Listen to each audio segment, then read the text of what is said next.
রমজান মাস চলে আসায় আপাকে আমরা বেশি মিস করতেছি।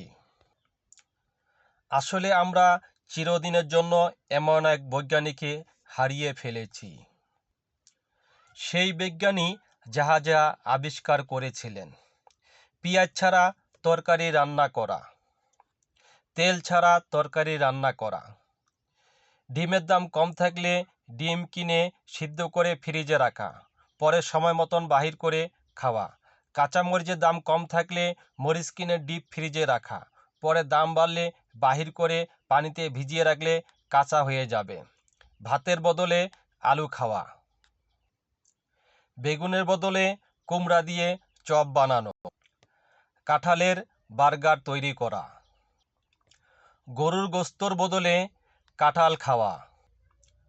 আসলে আমাদের অনেক বড় অমূল্য সম্পদ দাদা আপনাদের কাছে অনেক যত্ন করে রাখিয়েন।